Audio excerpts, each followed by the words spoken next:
Tai mes įprastai darome prieš Velykų šventę vienokio ar kitokio formato tokius susikaupimo vakarus ir bandome iš įvairių kampų kiekvienais metais pažvelgti į šitą įstabią šventę, į šitą nuostabią mūsų išgelbėjimo paslaptį, apreikštą mūsų šventajame rašte. Ir kadangi trečiadieniais mes studijuojame iš eilės vieną knygą po knygos šventajame rašte, šiemet mes kažkaip studijuojame Išėjimo knygą ir kaip tik atkeliavome iki 12 skyriaus Išėjimo knygoje ir ten aprašoma pirmosios Velykos arba Pesach. Hebrajiškai ta šventė vadinasi, graikiškai verčiant tapo Pascha ir kai kuriuose Biblijos vertimuose ir tautose tas žodis taip ir tariamas, kad šita šventė Pascha arba Velykos. Visą laiką galvojau, kad tas žodis Velykos lietuviškas yra kažkokios pagoniškos kilmės. Nuo žodžio velnės, vėlė ir panašiai, kaip mūsų tauto įprasta. Buvau labai nustebęs įsiaiškinęs šito žodžio prasme, ką jis iš tikrųjų reiškia. Iš tikrųjų jisai nėra pagoniškos kilmės, o yra perimtas iš baltarusių kalbos. Nes mūsų didingų kunigaikščių laikais 12, 15, 16 amžiuje Lietuva valdė didelės žemės ir Baltarusija, ir dabartinės Ukrainos didelę dalį. Ir iš tų kalbų kai ką pasisavino. Baltarusių kalboje šventė, nors rusai vadina Pascha, baltarusiai šitą šventę vadino Velykį dien, kas išvertus į lietuvių kalbą, kas nesuprantat, rusiškai reiškia didžioji diena.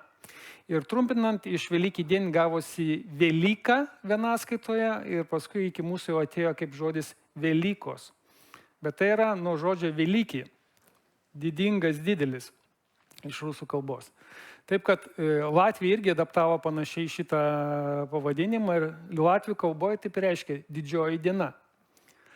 Tai va, taip kad žodis Velykos nėra pagoniškas, jis yra iš kitos kalbos pasisavintas. Ir jis tikrai kalba, kad tai buvo didžioji diena visos žmonijos istorijoje. Kągi, trumpai dar norėčiau, prieš skaitant tą pagrindinį ištrauką Išėjimo 12 skyrių, kuris yra gana platus skyrius, truputį įvesti, kas netaip susipažinę giliai esate su to, kas sakoma Išėjimo knygoje. Pradžios knygoje Dievas kalba, kad pašaukė tokį žmogų vardu Abromą, kuris tuo metu gyveno dabartinio Irako pietuose, apsireiškė jam ir pakvietė į sandorą su savimi, į santykius su savimi. Sako, noriu tave labai palaiminti, noriu padaryti tavo vardą garsų, noriu palaiminti, kad tu turėtum daugybę palikonių, bet tam turėsi man paklusti ir iškeliauti į kitą kraštą, kur aš tau parodysiu. Ir taip Abromas, tikėdamas su savo šeima, keliavo į tą žemę, kur dabar žinome kaip Izraelio žemė arba Palestina, dar kitaip vadinama. Ir laukė Dievo pažadų išsipildymo. Ir vieną kartą, kada jam buvo sunku ir jis abejojo Dievo, ar Dievas tikrai ištesės tos pažadus, nes metai labai greitai bėgo. Dievas jam davė tokį užtvirtinimą, išvedė vieną naktį ir pasakė, pažiūrėk į dangų. Jei gali suskaičiuok žvaigždės ir sako, jeigu aš pažadėjau, aš išpildysiu, tavo palikonių bus kaip žvaigždžių, jų nebus įmanoma suskaičiuoti. Ir Abromas patikėjo Dievu ir tai jam buvo įskaityta teisumu. Ir Dievas liepė jam, sako, paruošk viską, kas reikalinga sudaryti sandorą, ir jis ten gyvūnus padalino per pusę ir Dievas tokiam vaizdinį ugnies krosnės ir deglo praėjo pro tas skerdinamo pusės, kad patvirtinti sandorą. Taip, tais laikais buvo pasirašoma sutartis. Ir jis pažadėjo vieną dalyką, kad sako, aš ištesėsiu savo pažadus, tu nematysi jų išsipildant savo akimis, bet aš jas ištesėsiu ir išpranašavo jam, kad jo palikonis 400 metų bus pavergti kitoje šalyje, nebuvo įvardinta šalis. Ir sako, Dievas, aš vėliau jos išvaduosiu ir išeis tenai su dideliu turtu iš tos šalies. Ir kaip vėliau rašo pradžios knyga, kilus badui, Abromo anūkas Jokūbas su savo šeima nukeliavo į Egiptą, ten apsigyveno. ten anksčiau jų nukeliavo Abraomo pronukas Juozapas paruošti dervą jų apsigyvenimui ir iškylo iki aukštų pareigų. Taip. Žydai ten išgyveno iš viso 430 metų ir dalį tų metų jie buvo pavergti, pasikeitus valdžiai, pasikeitus dinastijai faraonų. Jie buvo paversti egiptiečių vergais ir buvo nuožmiai engiami. Ir kada atėjo laikas ištesėti savo pažadą, Dievas pakėlė kitą vyrą vardu Mozę. Žinote tą visą gražią istoriją iš Švento rašto. Apsaugo jį dar mažą būnant, leido jam užaugti faraono namuose ir gauti įsilavinimą, kuris buvo prieinamas tik tai to meto elitui. Ir atėjus laiku jį pašaukė būti tuo vadu, kuris išvestų žydų tautą iš Egipto vergijos. Tai vyko maždaug prieš 3,5 tūkstančių metų. Ir Dievo nurodymu Mozė eina pas faraoną ir meta jam iššūkį ir sako, Jahvė, Izraelio tautos Dievas, tau įsako, išleisk mano tautą, kad jie man tarnautų dykumoje. Ir Egipto faraonas buvo šokiruotas, nes jis pats buvo laikomas Dievu. Kad atsiranda kažkoks Dievas, apie kurį jis nieko nežino ir kuris jam dar įsakymus nuleidinėja, taip? Ir jis sako, aš nepažįstu tokio Dievo, nežinau, kas jis toks yra ir aš neketinu jo klausyti. Ir dar labiau padidino tą naštą darbų ir vargų Izraelio žmonėms. Kągi, Dievas priėmė šį iššūkį, sakė, tu manęs nepažįsti, nu kągi, susipažinkime. Ir kaip mes neužilgo skaitysime, Dievas smogė visiems Egipte garbinamiems dievams žemiau juosmens, kad parodyti, kad jie yra fikcijos, kad jie yra išsigalvojimas ir kad jie neturi jokios galios, kurios žmonės jiems priskiria. Ir aš nevardinsiu tų dievų pavardų, jų ten visas panteonas buvo, bet vienam dievui po kito Dievas sprigtus į nosį mušė, parodamas, kad ne jie valdo tam tikras stichijas ar gyvūnus ar dar kažką, o tikrasis Dievas, Jahvė, kuris per Mozę prakalbo faraonui.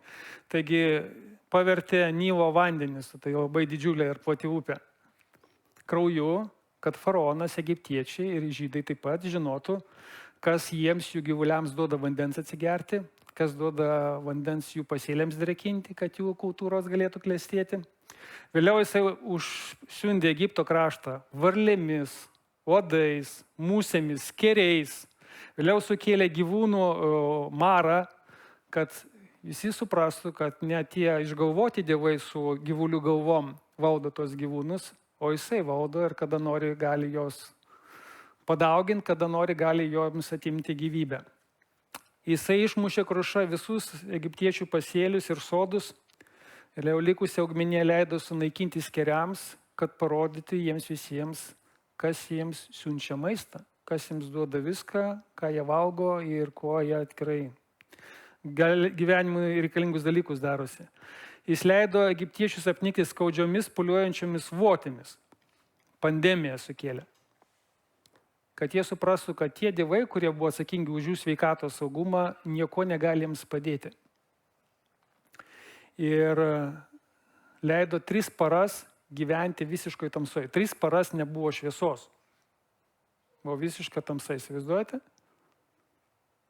Kad suprastų, kad ne jų didysis dievas Amon-Ra valdo saulę ir visą šitą pasaulį, o Jahvė, tikrasis Izraelio dievas. Bet kadangi faraonas nepasidavė ir vis nenorėjo pasiduoti ir pripažinti, kad tas Jahvė, Izraelio dievas, yra tikrasis dievas, Dievas siuntė 10-ąją bausmę.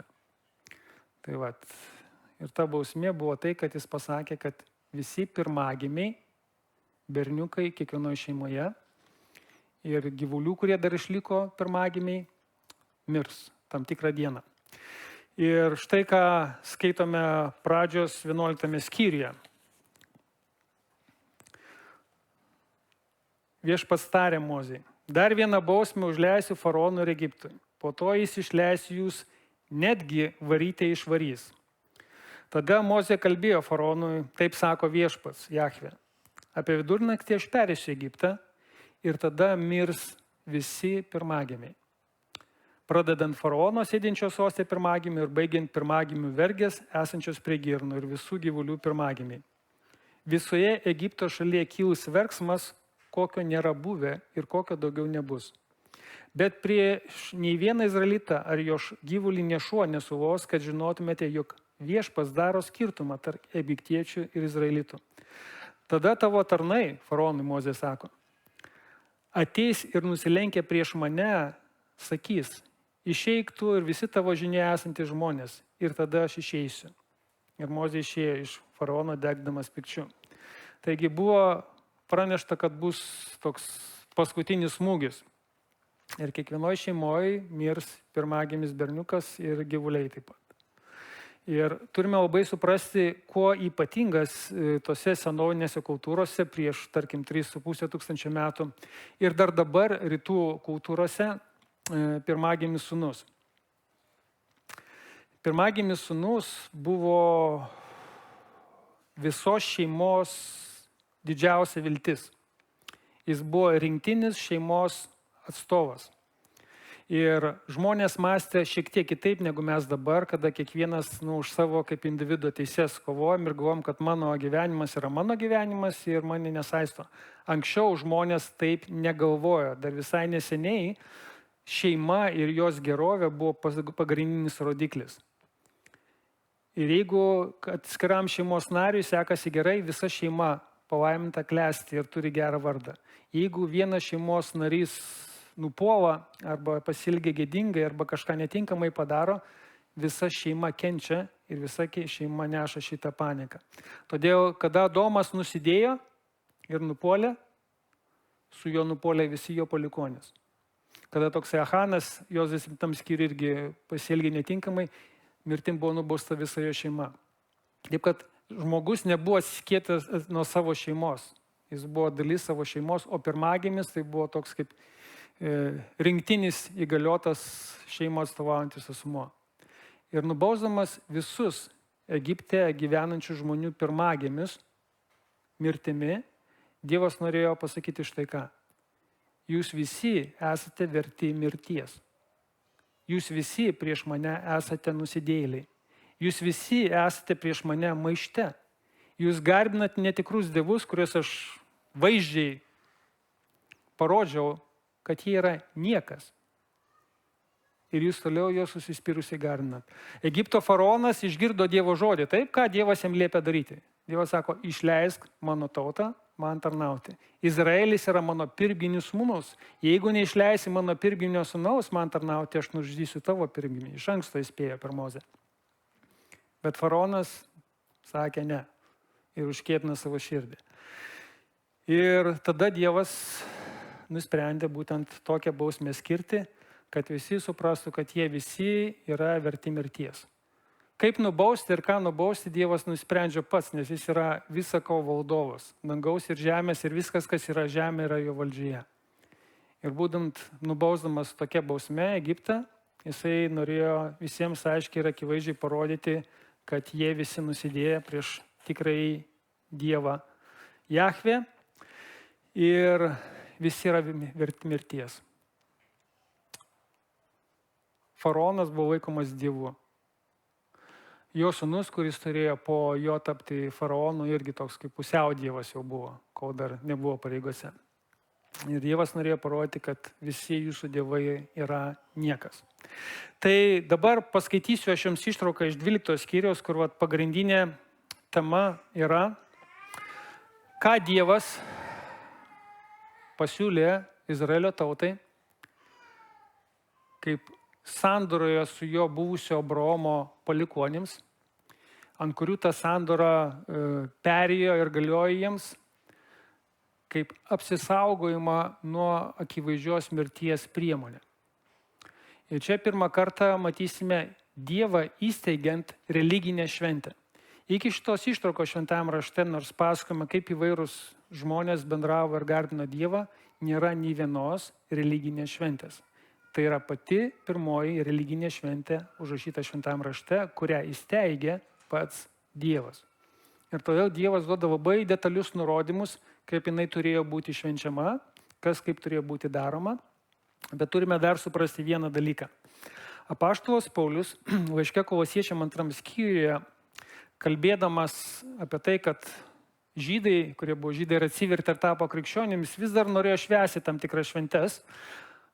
Krikščionis, kurie buvo pagonių kilmės, ne žydų kilmės, kažkaip tai įtairiai į tai žiūrėdavo. Ir jis jiems pasakė, kad dabar nėra esmė, kokią šventę švenčia vieni arba kiti, nes yra svarbiausia tai, ką padarė Kristus. Ir jis sako tokius žodžius. Kolosiečiam laiškas 2 skyrius 16-17 eilutė. Niekas te nesmerkė jūsų dėl valgio ir gėrimo, nes tie dalykai jūsų prie Dievo nepriartina. Dėl švenčių, jaunačių ar šabų, tai yra šventės, kurias įprastai kas savaitę, kas mėnesį šventė žydai. Visa tai yra būsimųjų dalykų šešėlis, o tikrovė, arba pažodžiui kūnas, kaip burbulė vertime išversta, priklauso Kristui. Tai va, dabar mane čia apšvietė, jūs gal nematote, bet čia yra mano šešėlis, man va čia krenta. Sako, visos tos šventės, kurios buvo sakytos Senajam testamente ir kai kurie kiti nurodymai duoti Senajam testamente Izraelio tautai, sako, buvo šešėlis kūno, kuris yra Kristus.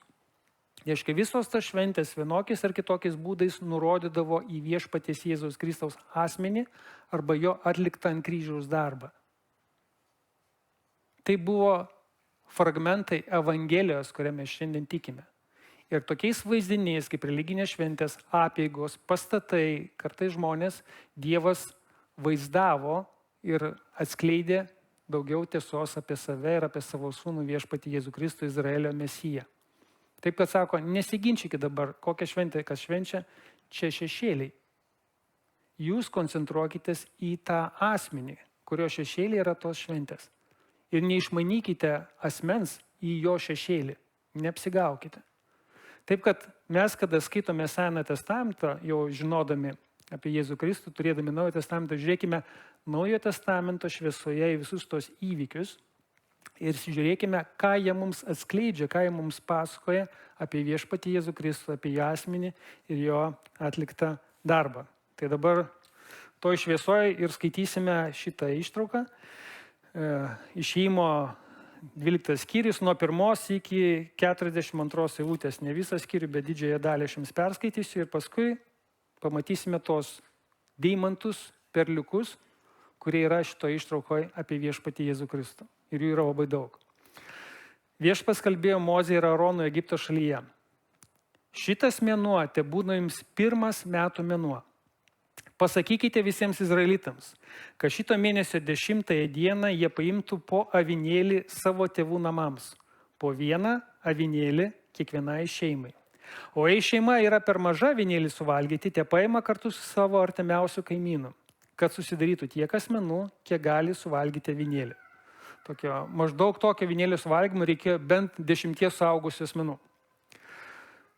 Avinėlis privalo būti be trūkumų. Metinis patinėlis. Paimsite jį iš avių ar ožkų. Laikykite iki šio mėnesio 14 dienos. Kiekviena Izraelio tautos šeima turi jį papjauti tos dienos vakare. Jo krauju patepkite abi durų staktas ir skersinį tų namų, kuriuose valgysite avinėlį. Čia tokia iliustracija, kaip tai maždaug galėjo atrodyti. Taip. Ta naktį valgykite mėsą keptą ant ugnies, su nerauginta duona ir karčiomis žolėmis. Jūs neturite jos valgyti žalios ar išvirtos vandenyje, tik keptą ugnyje, taip pat galvą, kojas ir vidurius. Tai reiškia, visą avinėlį turite suvalgyti. Nieko iš jo nepalikite iki ryto, o kas paliks iki ryto, tą sudeginkite. Valgykite jį paskubomis, susijuosę strėnas, apsiavę, laikydami lazdą rankoje, reiškia, pasiruošę kelioniai. Tai viešpaties Pascha. Arba pažodžiu būtų perėjimas. Ta naktį aš perėsiu visą Egipto šalį ir žudysiu visus pirmagimius, žmonės, gyvulius ir visiems Egipto dievams įvykdysiu teismą. Aš viešpats, aš Jahvė. O kraujas ant namų bus ženklas, kur jūs gyvenate. Pamatęs kraują, aplenksiu jūs ir Egipto šalies bausmė nepalies jūsų. Ta diena tebūna jums atmintina diena. Jūs privalote ją švęsti kaip šventę viešpačiui per kartų kartas. 7 dienas valgysite neraugintą duoną. Jau 1 dieną pašalinkite raugą iš savo namų, nes kiekvienas, kuris valgys raugintą maistą, nuo 1 iki 7 dienos bus išnaikintas iš Izraelio. 1 dieną susirinkite šventį, taip pat ir 7. Jokio darbo nevalia dirbti tomis dienomis, išskyrus tai, ko reikia kiekvieno žmogaus maistui. Jūs švęsite neraugintos duonos šventę per kartų kartas, nes tą dieną aš išvedžiau jūsų pulkus iš Egipto šalies. Faktiškai dar nebuvau išvedęs, bet sako, aš jau išvedžiau. Tai tikrai bus.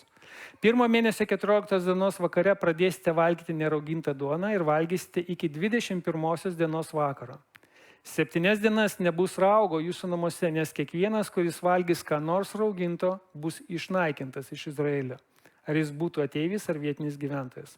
Nieko rauginto jūs nevalgysite, savo namuose valgysite neraugintą duoną. Tada Mozė sušaukė visus Izraelio vyresniuosius ir jiems tarė: eikite, imkite avinėlį savo šeimoms ir pjaukite jį paschai. Po to imkite izopo ryšulėlį, čia tokie augalai, ir pamirkę dubenyje su krauju, patepkite jų abi durų staktas ir skersinį, ir nei vienas jūsų ten neišeina iki ryto iš savo namų. Nes viešpats pereis, žudydamas egiptiečius, ir pamatęs kraują ant abiejų durų staktų ir skersinio aplenks ir neleis žudytojui įeiti į jūsų namus. Tai bus jums įstatas ir jūsų vaikams per amžius. Kai atvyksite į šalį, kurią viešpats jums duos, kaip jis pažadėjo, laikykite šitų nurodymų. Kai jūsų vaikai klaus, ką reiškia šitos apeigos, atsakykite, tai yra Paschos auka viešpačiui, kuris aplenkė Izraelitų namus Egipte, ir kai jis įžudė egiptiečius ir išlaisvino mūsų namus. Tada žmonės nusilenkė ir pagarbino viešpatį. Izraelitai ėjo ir padarė, kaip viešpats įsakė Mozei ir Aronui. Vidurnaktį viešpats įžudė visus pirmagimius Egipto šalyje. Pradedant faraono, kuris sėdėjo soste pirmagimių, baigiant pirmagimių kalinio sėdinčio kalėjime ir visų gyvulių pirmagimius. Naktį atsikėlė faraonas, jo tarnai ir visi egiptiečiai, ir kilo didelis verksmas, klyksmas Egipte, nes nebuvo namų, kuriuose nebūtų mirusiojo. Ta naktį faraonas pasišaukęs Mozę ir Aroną tarė: išeikite iš mano krašto, jūs ir izraelitai. Eikite, tarnaukite viešpačiu, kaip sakėte. Pasiimkite avis ir galvijus, kaip sakėte. Eikite ir palaiminkite mane taip pat. Egipto dievas prašo, kad tikrojo dievo atstovai jį palaimintų. Egiptiečiai ragino tautą skubiai išeiti iš šių šalies, sakydami, mes visi išmirsime. Žmonės ėmė ant pečių dar neįrūgusią tešlą duonkubiliuose, įvyniotą į apsiaustus. Ir izraelitai padarė, kaip Mozė buvo įsakęs, ir paprašė iš egiptiečių sidabrinių bei auksinių daiktų ir drabužių. Viešpats palankiai nuteikė izraelitams egiptiečius, kurie patenkino į prašymą. Taip jie apiplėšė egiptiečius. Apie 600 000 vyrų iš Izraelio sūnų, neskaičiuojant vaikų, išėjo iš Ramzio į Sukotą. Taip pat daugybė kitų žmonių ėjo su jais ir didelės kaimenės avių bei galvijų. Jie kepė iš tešlos, kurią išsinešė iš Egipto, neraugintus papuočius. Ji nebuvo dar įrūgusi, nes jie skubiai buvo išvaryti iš Egipto ir nespėjo pasigaminti maisto kelioniai. Izraelitai pragyveno Egipte 430 metų. Praėjus 430 metų, vieną dieną visi viešpatės pulkai iškeliavo iš Egipto. Ta naktis, kurią juos išvedė iš Egipto krašto, yra viešpatės šventė. Izraelitai privalo tą naktį švęsti per kartų kartas. Amen. Jie tai daro ir praėjus beveik 3,5 tūkstančio metų. Gerai. Tai dabar atkreipsiu dėmesį į keletą dalykų. Ne visus, čia jų labai daug ir šitas skyrius labai gilus. Čia tiek daug gilių dalykų yra. Kaip tie nurodymai dėl šitos šventės laikymosi, dėl to avinėlio nurodo į Kristų. Taip, mes giedojam pradžioje visą eilę giesmių, kur viešpats Jėzus Kristus vadinamas avinėliu. Viliuosi sekmadienį padaryti dar pratesimą ir daugiau apie avinėlį šventajam rašte jums papasakoti, bet šiandien mes remiamės į šitą šventę, nes jinai yra čia pirmoje vietoje aprašyta, kaip jinai buvo švenčiama ir kaip ją reikia švęsti. Taigi, pirmas dalykas, kad 12 skyriuje, jau duodamas nurodymus dėl šitos šventės, Dievas pasakė Mozei ir Aronui, sako, šitas mėnuo te būna jums pirmas metų mėnuo. Žydų civilinis kalendorius prasideda mūsų rudenį. Jie taip skaičiuoja metus. Bet jų religinis kalendorius prasideda mėnesiu, kuris vadinamas Abibu, vėliau jį pradėjo vadinti Nisanu, kaip japonų automobiliai. Bet tai yra dalis kovo, dalis balandžio. Ir liepdamas jiems dabar sako, dabar metus skaičiuosime kitaip. Ir šitas mėnuo, kada visas šitas įvykis įvyko, dabar bus pirmasis metų mėnuo. Pakeičiam tvarką. O tvarką pakeičiam tam, kad visi suprastų, kad tai, kas yra dabar vyksta ir kad šitas įvykis yra didžiausios svarbos įvykis. Nes senovėje metus skaičiuodavo nuo kažkokio svarbaus įvykio. Kai dar Romos imperija klestėjo, žinot, nuo kokio įvykio jie skaičiavo metus. Nuo Romos miesto įkūrimo.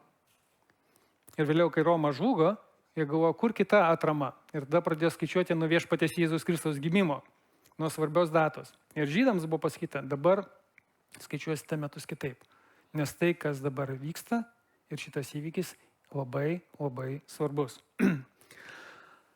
Antras dalykas, kas dar sakoma, toliau trečiaivutė sako, visiems izraelitams praneškite, kad jie turi iš anksto pasiruošti šventei. To mėnesio, Abibo mėnesio, 10 dieną, kiekviena šeima turi iš savo bandos, jeigu jie turėjo bandų, įsirinkti tinkamą avinėlį arba ožiuką. Jeigu jie nelaikė savo gyvulį, jie turėjo kažkaip tai įsigyti jį, taip? Bet sako, 10 dieną kiekvienose namuose turi atsirasti po avinėlį. Pasiruoškite iš anksto. Tai labai svarbu. Ir aišku, šventėms pasiruošti smagu iš anksto, taip? Suplanuoti viską, ko reikia ir visko pasirūpinti yra labai smagu. Bet mintis yra dar gilesnė.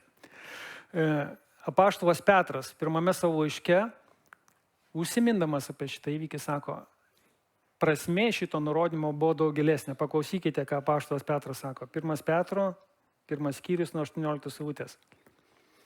Sako, kalbėdamas krikščionims, mes esame atpirkti nuo betikslio iš protėvių paveldėto gyvenimo būdo ne nykstančiais turtais, sidabru ar auksu, bet brangiuoju krauju Kristaus, to avinėlio be kliaudos ir dėmės, čia nuoroda į tą, ką mes skaitome Išėjimo 12 skyriuje, kuris buvo numatytas dar prieš pasaulio sutvėrimą, o apreikštas šiais laikais jums, per jį tikėjusiems Dievą, kuris jį prikėlė iš numirusių, ir suteikėm šlovę, kad jūs tikėtumėte ir viltumėtės Dievu. Sako, mes buvom atpirkti avinėlio krauju, bet sako, sumanimas, kad tokiu būdu bus išpirktos mūsų ir visų žmonių nuodėmės, buvo sugalvota prieš pasaulio sutvėrimą. Taip, kad mes planuojam kažkokius taip renginius, gimtadienius, šventes iš anksto, rūpinamės, kad viskas būtų, ko reikia, Dievas planuoja dar geriau. Dar prieš sukuriant šitą pasaulį, jis viską suplanavo, kas čia įvyks. Ir pagrindinis dalykas, kas buvo suplanuota, kad įvyks žmonių nuodėmių atpirkimas ir jis įvyks tokiu būdu, kaip jis įvyko per viešpatį Jėzų Kristų. Todėl va šitas nurodymas iš anksto pasirūpinti avinėliu rodo, kad Dievas iš anksto tuo pasirūpino. Ir savo laiku tas avinėlis žmonėms pasirodė. Dar vienas labai svarbus dalykas. Šita šventė yra šeimos šventė. Kiekviena šeima turėjo šitą šventę švęsti savo namuose. Ne šventykloje, ne kažkur kitur, tai buvo šeimos šventė. Kiekviena šeima turėjo susiorganizuoti avinėlį. Nes avinėlis buvo skirtas visai šeimai. Ir kiekvienai šeimai reikėjo nuspręsti, kas mirs. Ar mirs šitas mielas gyvūnėlis, nes ėriukai ir ožiukai labai mėly gyvūnėliai. Ir tais laikais, kada kultūroje nebuvo kačiukų, peliukų arba šuniukų laikymas, kaip dabar yra išplitę, tie naminiai gyvūnėliai ir vaikų mylimi gyvūnai buvo būtent tokie ėriukai ir ožiukai. Arba mirs šitas mielas gyvūnėlis, arba mirs tavo pirmagimis sūnus. Ir kiekvienose namuose buvo mirtis tą naktį. arba avinėlio, arba sūnaus. Ir kiekviena šeima turėjo pasirinkti. Avinėlis turėjo turėti tam tikras savybės. Jis turėjo būti be trūkumų, kaip mes skaitėm čia apaštalo Petras sakė, be kliaudos ir dėmės. Iški jokių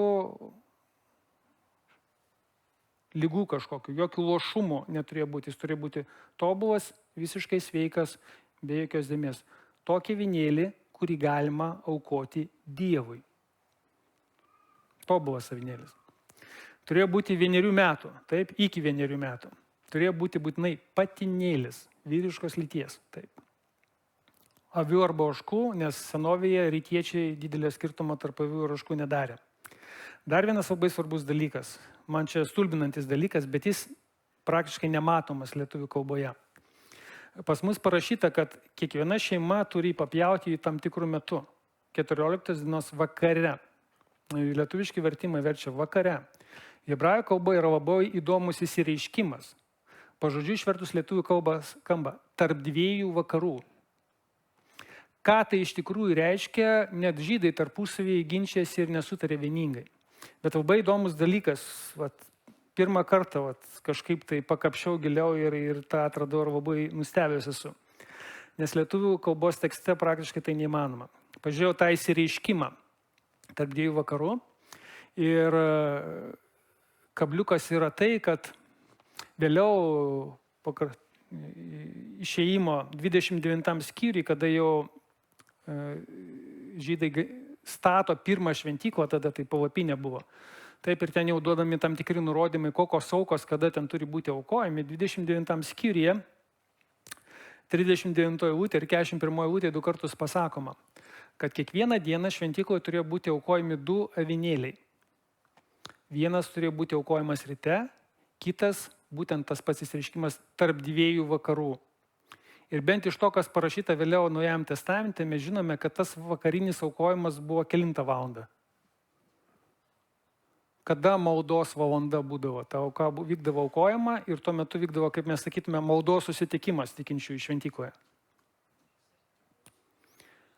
9 valandą pagal romėnų skaičiavimą, nes romėnai skaičiuoja nuo 6 valandos savo parą. Mūsų laiku tai būtų 15 valanda. Ir kai kurie žydai, ne visi, bet tiki, kad tas tarp vakarų yra maždaug nuo 15 valandos iki saulei nusileidžiant. Tai buvo laikas, kada avinėlį visi turėjo papjauti.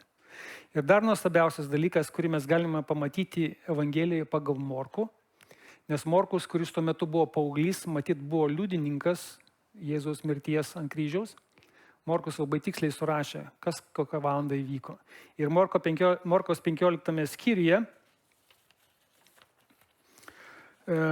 sakoma, Morkos 15:25, kad buvo 3 valanda, romėnų skaičiavimai, mūsų skaičiavimai 9 valanda, kada Jėzus buvo nukryžiuotas. 6 valandai atėjus, tai reiškia 12 valandą mūsų laiku, visą kraštą apgaubė tamsa iki 9 valandos. 9 valandą, tai mūsų laiku būtų 15 valanda, Jėzus garsiu balsu sušuko: Eloi, Eloi, lema sabachthani, net užrašė aramėjiškai, kaip jis pasakė iš tikrųjų. Reiškia, mano Dieve, kodėl mane palikai. Ir jam padavė primirkytą kempinę rūgštaus vyno, kad jis jo atsigertų.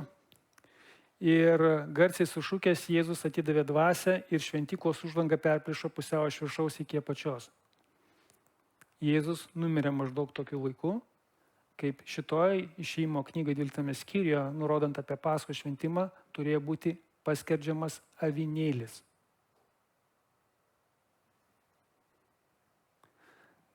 Tuometiniai žydai gal nesuprato, kodėl svarbu tiksliai viską padaryti, kaip sako Dievas, nes Dievas Senajame testamente labai skrupulingų smulkių nurodymų duodavo.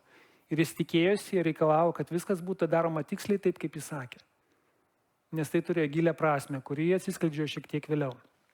Taigi, avinėlis turi būti paskerdžiamas tinkamu metu, kaip hebrajų tekstas sako, tarp 2 vakarų. Maždaug tuo metu ir ant kryžiaus mirė viešpats Jėzus Kristus. Kitas dalykas, 5 jau, avinėlio kraujas turėjo būti tinkamai panaudotas. Taip? Avinėlį buvo galima paskersti, surinkti į kažkokį indą jo kraują, bet jeigu jis nėra panaudotas, jis negali apsaugoti tos šeimos. Todėl, kai buvo liepiama, sako, paimat kažkokiu augalų, čia galbūt ne visiškai tokie kaip izopas, ryšulėlį ir krauju paženklinat savo namų duris. Staktas ir šuslenkstį. Kad būtų kraujas matomas ant namų, kuriuose jūs esate. Jeigu kažkas būtų girdėjęs šitus Mozės duotus nurodymus, kuriuos jis gavęs Dievo, bet būtų ne paženklinęs krauju, kas būtų įvykę? Nebūtų jokios apsaugos. Ir jo namuose mirtų jo pirmagimis sūnus. Net jeigu jis būtų paskerdęs ėriuką. Bet jeigu kraujas nepritaikomas, nepanaudojamas taip, kaip Dievas sako, nėra apsaugos. Dar vienas nurodymas vėliau buvo duotas, kad sako, iš jūsų namų iki ryto neturi išeiti niekas. Nes angelo žudytojas eis per visą Egipto žemę ir jeigu jis ras tavo vaiką lauke arba tave lauke, tu gali tapti negyvas. Dievas norėjo pasakyti, kad žydai, nors jie buvo Abraomo palikuonis, niekuo nesiskiria nuo egiptiečių. Jie yra tokie patys nusidėjėliai. Ir jeigu kraujas jų nesaugos, jie mirs lygiai taip, kaip egiptiečiai. Visi esame nusidėję, nepriklausom nuo savo tautybės. Ir tik avinėlio kraujas turi galę mus apsaugoti. 6. dalykas apie viešpatį Jėzų ir tą avinėlį. Avinėlį buvo įsakyta iškepti ugnyje. Tik tai kepti. Sako, nieko negalima valgyti žalio arba virto vandenyje. Ir iškepti turit visą avinėlį. Ir į ką nurodo ugnis, su kuo dažnai kaip simboliu tapatinama ugnis. Kentėjimai, išbandymai, vargas. Ir iš tikrųjų Dievo avinėlis turėjo sugerti tą visą Dievo rūstybės karštį, tą visą Dievo rūstybės ugnį. Dievas ne šiaip savo yra įžeidžiamas mūsų nuodėmių, kurias mes darome. Jam mes pasakytume lietuviškai kraujas verda, taip? Jis yra be galo įžeidžiamas. Kiekviena mano nuodėmė yra verta mirties. Atlygis už nuodėmę yra mirtis. Todėl bet kokia nuodėmė mintimis, žodžiais ar poelgiais yra mirtinas dalykas. Todėl nuspręsdamas nubausti visus pirmagimius mirtimi, Dievas tik tai, čia dar maloningas buvo, jis galėjo visus išžudyti mirtimi, nes visi nusidėjo. Ir todėl buvo labai svarbu, kad tą visą Dievo rūstybę kažkas sugertų. Kai aš dar mokiausi mokykloje, prieš daug metų, sąsiuviniuose buvo sugertukai, taip? Kažkas dar prisimenat sugertukus? Kadangi rašydavom su rašaliniu ir rašaliniai parkeriai nebuvo tokie tobuli kaip dabartiniai, nors ir dabartiniai leidžia rašalą, buvo, kad sugerti, kad neįsilietų rašalo sugertukai. Kažkas turėjo tą visą Dievo rūstybę sugerti. Ir tai turėjo padaryti avinėlis. Todėl net kada jam prieš nukryžiavimą, jeigu prisimenate, aš dabar nesimenu, kurioje Evangelijai sakė, mirą atskiesto vyno siūlė gailestingos moteris. Tai buvo lengvas narkotikas. Ir jis duodamas tokiems baisiam mirtim nukankinamiems žmonėms, kaip nukryžiuojamiems žmonėms, kad sumažinti jų kančią. Ir Jėzus atsisakė. Nes tą visą Dievo rūstybę jis turėjo sugerti iki galo. Tenais ant kryžiaus. Todėl buvo labai aiškus nurodymas. Tik keptą avinėlį. Jokių būdų negalima virti ar kažkaip kitaip jo paruošti. Jis turi būti keptas ugnyje. Dar kitas dalykas, kad jis turėjo būti suvalgytas visas. Ne tik tos dalys, kurios gal skanesnės yra avinėlio, aš viso avinėlio nesuvalgęs, negaliu pasakyti, bet jį sako, reikia suvalgyti visą. Visą, koks jis yra. Su galva, net su viduriais ir visą kitą keptą ugnyje. Toks buvo nurodymas. Mūsų neišgelbsti dalis tiesos apie Jėzų Kristų. Ar apie tai, ką jis padarė čia žemėje. Mums reikia visko apie tai, kas jis yra ir ką jis dėl mūsų yra padaręs. Kas, kita tiesa, taip pat labai įdomi. Jeigu liks kažkokie likučiai, viską reikia iki ryto sudeginti. Kaip jums atrodo, ką tai kalba apie viešpatį Jėzų Kristų? Viską sudengite. Jo kūnas neturi sugesti.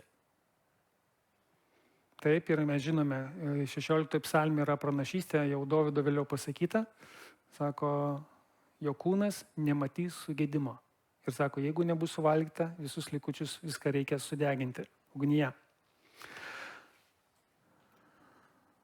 Dar vienas labai įdomus dalykas. Jono Evangelijoje 19 skyriuje Jonas, aprašydamas Jėzaus mirtį ant kryžiaus, sako, tie nusikaltėliai, kurie kalbėjo šalia ant kryžių šalia Jėzus, jūs prisimenate, kad dar du buvo nusikaltėliai nukryžiuoti. Kadangi kita diena buvo labai šventinė žydams diena, žydų aukštieji kunigai paprašė Pontijaus Piloto, kad tų kitų vargšų mirtis būtų pagreitinta. Ir žinot, ką jiems darė? Su tokia kuvalda, didelių kūjų, jiems duoda per bausdas, sulaužo jas, kad jie negalėtų įkvėpti oro ir uždūstų ant kryžiaus. Mirtis ant kryžiaus yra baisi mirtis. Žmonės uždūsta ant kryžiaus. Išsekę, nes įkvėpti kiekvieną kartą yra didžiulis skausmas. Taip, kad jiems sulaužė kaulus, kad jie numirtų. Bet kadangi Jėzus jau buvo numiręs, jam nelaužė bausdų, tiesiog kareivis patikrinti, perdurė jam šoną ir patikrino, ar jis tikrai miręs. Ir Jonas vienintelis iš visų evangelistų sako, tai vyko, nes kai kur buvo parašyta, nei vienas jo kaulas nebus sulaužytas. Atrodo smulkmena, taip? Bet tai buvo parašyta beveik 1500 metų prieš Jėzui mirštant ant kryžiaus. Nei vienas jo kaulas nebus sulaužyta, todėl valgydami Paskos avinėlį, jie turėjo taip valgyti, kad nei vieno kaulo nesulaužytų.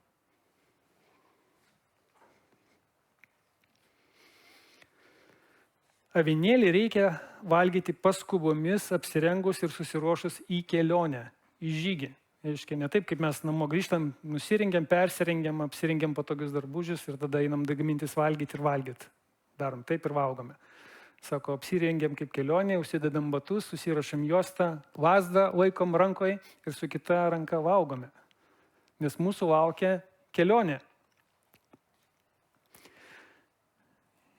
Ir ta kelionė yra toks gyvenimas su Dievu, kurį Dievas mus šaukia.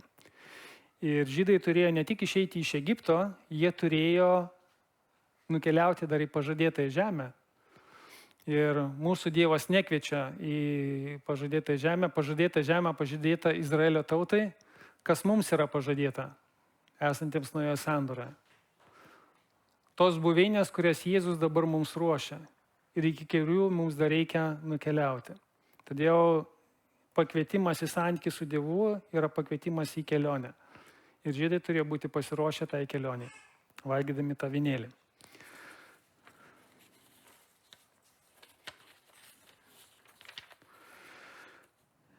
Dar kelios mintis. 14 eilutė 12 skyriaus sakoma, kad šita šventė, jau sakoma, turėtų būti švenčiama žydų kaip nuolatinė šventė per kartas. Ir čia pirmą kartą, tai sakoma, tai bus šventė. Jūs turėsite nuolat ją švęsti ir prisiminti tą nuostabų išgelbėjimą, kurį Dievas padarė jūsų protėviams iš kartos į kartą. Tai bus jums atmintina diena. Ja privalote švęsti, žiūrėkite įdėmiai, kaip šventė viešpačiui. Čia sugalvojo naują nedidelį leidinuką, vadinasi, kodėl Velykos yra šventos. Ir žodis šventas, ir žodis šventė iš tos pačios šaknies kilę, taip? Šitos šventės yra ypatingos, todėl, kad jos skirtos viešpačiui. Jis įsako mums švęsti, jis duoda nurodymus, ką ir kaip turime daryti, bet šventė skirta viešpačiui. Tai yra pagarbos ir dėkingumo Dievui išraiška. Ir tai, kaip jau sakiau, yra pati pirmoji Dievo įsteigta religinė šventė. Ir izraelitai dar visi ją švenčia, kaip Dievas jiems įsakė. Ir tokia paskutinė tiesa, kurią irgi pritaikoma mums. Paskos šventė, kuri buvo viena diena, tai 14 diena, buvo susijusi su kita šventė, kuri vadinama neraugintos duonos šventė. Tai reiškia, 2 šventės viename, visą tai trukdavo 7 dienas. Pirma diena Pascha ir paskui eina 7 dienos neraugintos duonos šventės. Kodėl buvo svarbu valgyti neraugintą duoną? Kodėl neturėjo būti raugo izraelitų namuose? Ką raugo simbolizuoja Biblija? Nuodėmę, nedorybę, visą tai, kas Dievui nepatinka. Ir todėl, kalbėdamas apie tai jau Naujajam testamente, 1 Korintiečiam laiške 5 skyriui, 2 kartus tenais, Paulius apie šitą šventę užsimena, sako, bardamas juos už amoralų elgesį ir tokį elgesio toleravimą krikščionių bendruomeniai, kai kažkas gyveno susidėjęs su savo pamatai, jis sako, jūsų gyrimasis niekam tikęs. Argi nežinote, kad truputis raugo ir suraugina visą maišymą? Todėl išmeskite senąjį raugą, kad taptumėte naujų maišymų. Jūs juk esate nerauginti, nes jau paskertas mūsų Paskos avinėlis Kristus. Tad švęskime šventes ne su senu raugu, ne su blogybės ir nusikaltimo raugu, bet su nerauginta tyrumo ir tiesos duona. Ir duodamas pamokymą Naujojo testamento tikintiesiems, jis vėl grįžta prie Paskos šventės ir sako, ar suprantate, kodėl jie turėjo valgyti 7 dienas duoną be raugo? Todėl, kad tokį gyvenimą Dievas tikisi gyventi iš visų tų, kurie yra apvalyti Paskos avinėlio Kristaus krauju. Ne juose neturėtų būti raugo, neturėtų būti to seno gyvenimo nuodėmingų elementų. Ir to Dievas tikisi iš mūsų. Gerai, tai dabar dar vienas akcentas. Paskutinis. Labai tikėtina, kad tą Paskos vakarienę, kurią valgė paskutinį kartą Jėzus su savo mokiniais, valgė būtent trečiadienį mūsų savaitės skaičiavime. Ketvirtadienį jisai buvo nukryžiuotas ir prieš saulei nusileidžiant buvo palaidotas Juozapo iš Arimatijos kape. Jėzus norėjo prieš pat savo mirtį valgyti šitą vakarienę su savo mokiniais. Sako, aš troškau ją valgyti. Labai įdomus dalykas buvo, kad kada mokiniai jo nurodymai vykdė ir paruošė viską, ir jis tenai su apaštalais susirinko. Tradiciškai, kada jie švenčia Paskos vakarienę, tėvas arba vyriausiasis brolis, jeigu tėvas būna miręs, yra kaip toks vakarienės vedantysis, taip? Ir jis primena ir suaugusiems, ir dalyvaujantiems vaikams, visiems šeimos nariams, tai ką mesgi čia švenčiame. Ir jis nuolat sako, ir prieš valgant tam tikrus patiekalus ir visą kitą, jis sako tokį žanginį žodį. Ir Jėzus pradėjo ir vedė šitą vakarą, vakarienę savo mokiniams, ir jis pradėjo visiškai kitaip, negu tradiciškai žydai pradėdavo. Žydai sako, mes prisimename tą kančią ir vargą, kurį kentė mūsų protėviai Egipto šalyje. O Jėzus kalba visai kitus žodžius. Tai mano kančios simbolis. Tai, ką kentė praeityje žydai, tas Paskos avinėlis, kuris buvo aukojamas 1000 metų, tai simbolis ir tas šešėlis to, ką aš atliksiu visai neužilgo. Aišku, apaštalai ne viską pilnai suvokia. Kas labai įdomu, aš negaliu patvirtinti, kad tai nesąlyginė tiesa, bet klausydamas vieno pamokslininko žymaus, išgirdau vieną naujieną, kuri mane labai šokiravo. Kada minimami, ką valgė jie per tą vakarienę kartu visi, minima, kad jie gėrė vynmedžio vaisio taurę, kad jie valgė tą neraugintą duoną, bet žinot, kas neminima? Avinėlis. Keptas ugnyje, taip, kaip mes skaitėm Regovo. Niekur neminima, kad jie valgė mėsą. Jie gėrė gėrimą, jie laužė neraugintą duoną. Ir gali būti, kad avinėlio mėsos specialiai ten nebuvo to kepto avinėlio, nes tikrasis Dievo avinėlis ten buvo. Ir tai, ką žydai šventė beveik 1500 metų, prisimindami tai, ką Dievas padarė jų protėviams praeityje, kaip jis juos stebuklingai išvedė iš tos vergijos, iš kurios jie įsivaduoti negalėjo, Jėzus davė, dabar sako, duodu naujus nurodymus jums.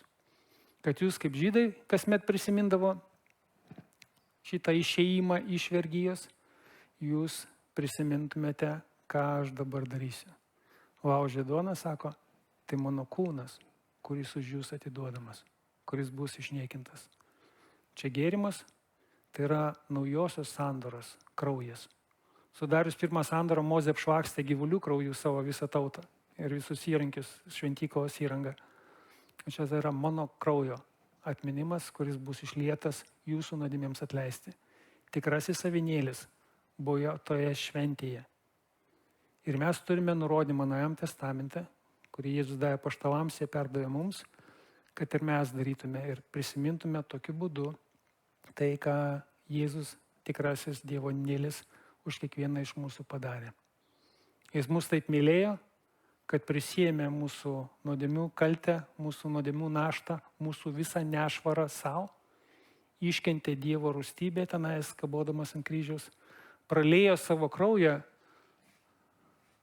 kuris vienintelis gali mus apsaugoti nuo Dievo rūstybės ir išlaisvinti iš nuodėmės vergijos, iš kurios mes patys savo jėgomis išlaisvinti negalim. Ir jis tai padarė dėl mūsų visų, kad mes galėtume gyventi naują, kitokį gyvenimą. Bendrystėje su Dievu, artybėje su Dievu, be vergavimo savo praeities nuodėmėms ir įvairiems kūno geiduliams. Ir laukdami tos dienos, kada galėsime sugrįžti į tą padėtį, kurios neteko Adomas ir Ieva nusidėdami. Kada galėjom matyti Dievo veidas į veidą. Ir kadangi Jėzus ruošiasi sugrįžti ir atkurti šitame pasaulyje Dievo karalystę ir Dievo tvarką, mes kviečiami prisidėti prie įvairių gerų darbų, kurie yra daromi šitame pasaulyje, kad ateis laikui Dievo valia, Dievo planas ir sumanymas įsipildytų iki galo su visom smulkiom detalėm. Tai va, todėl mes šiandien prisimindami Dievo avinėlį Kristų, jo auką, jo savanorišką pasiaukojimą už mus švęsime jo atminimo vakarienę. Ir tą vakarienę mes kviečiame joje dalyvauti šitoje apeigoje tuos, kurie visą širdimi tikėjote juo kaip savo gelbėtojų ir viešpačiu, kurie priėmėte tą auką ir pritaikėte kraują savo, priėmėte jį ir leidotės jo apvalomi nuo savo nuodėmių, kurie atgimėte iš aukšto ir jumyse gyvena šventoji dvasia ir tikrai žinote, kad jūs esate Dievo vaikai. Jeigu nesate tikri, kad esate atgimę iš aukšto Dievo vaikai ir Jėzus tikrai jūsų gelbėtas ir viešpats, šita apeiga ne jums. Šita apeiga tiems, kurie jo krauju yra patepti ir apvalyti. Ir kurie savo apsisprendimą gyventi Kristui paliudijo krikštu vandenyje. Krikštu panardinant vandyje, susitapatinant su Jėzaus mirtimi, palaidojimu ir prisikėlimu, kaip moko Naujasis testamentas. Tai va, jeigu toks esi kviečiamas dalyvauti šitoje apeigoje, jeigu ne, ramiai pasidėk, nes lygiai kaip žydai švęsdami Paschą Evangeliją atvaizdavo, mes švęsdami šitą vakarienę, atminimo Jėzaus vakarienę, dar kartą vaizdžiai rodysime tai, ką jis dėl mūsų visų padaręs.